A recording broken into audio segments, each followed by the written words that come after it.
So today's question is, how can I lead so that others may follow? Well, let me recommend a different question. Because I'm assuming you don't want followers that are going to just be waiting for you to tell them what to do. You want to create leaders. So what if we ask the question, how can I create more leaders in my organization so that I don't have so much stress following up on everybody? Because if you create leaders, you're creating individuals who are developing their competencies in order to meet their greater responsibility as leaders. So if you want to answer that question, before we do that, we're going to have to ask two other questions. Let's see what they are. The first question is, what do you do when people have ideas? Do you listen to them? Do you let them explore the possibility of applying it? Do you ask them questions about it so that they can solidify it and make it stronger so that maybe they can actually implement it? Or do you basically say, well, you know, I've already got it, let's do it my way because my way is the right way and I have the most experience. See, the thing is, if you are helping people to be creative, you're already helping people to come up with new ideas, be successful through making their own ideas reality, well then you are actually helping people to realize, to create habits of being proactive. You are helping them to develop their leadership responsibility. Why? Because when people come up with ideas, they own those ideas. And if they're successful, well, great. Then they also get the benefit and the recognition of creating something successful.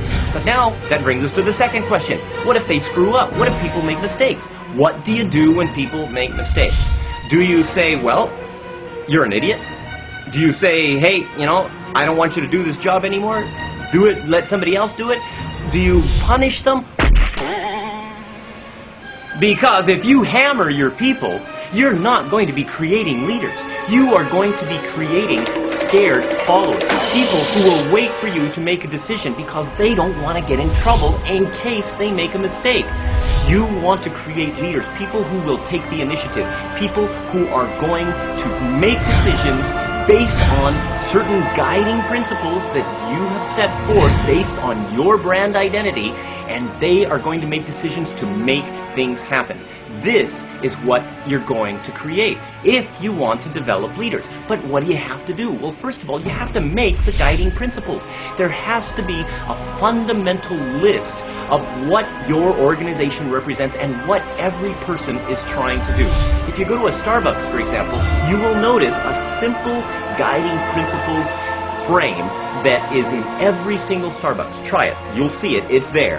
And look at it. It's a brilliant concept. It's a very simple way of saying, hey, this is what you represent, this is what our company represents, and this is how you can succeed if you make a decision based on any of these 8 principles.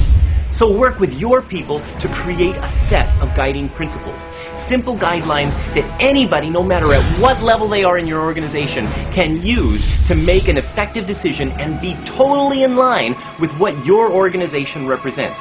And guess what? There's a benefit to this, and that is that this is also going to help to create a culture that is more congruent with your organization's promise. Now, one more thing.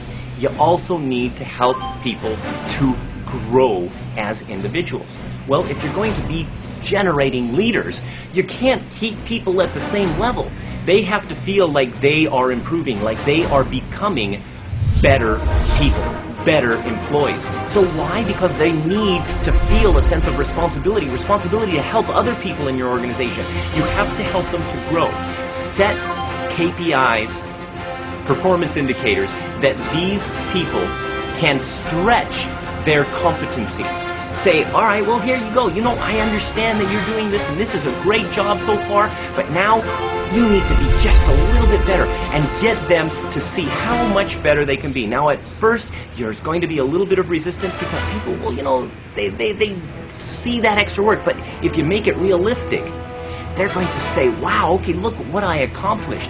And the more they accomplish, the more they are able to accomplish, and eventually you're creating more successful people in your organization that respect you, appreciate you, and take the leadership initiative. So stay tuned for the next video where we'll be talking about the 3 characteristics of a great leader. This is Arthur F. Carmazzi wishing you great success.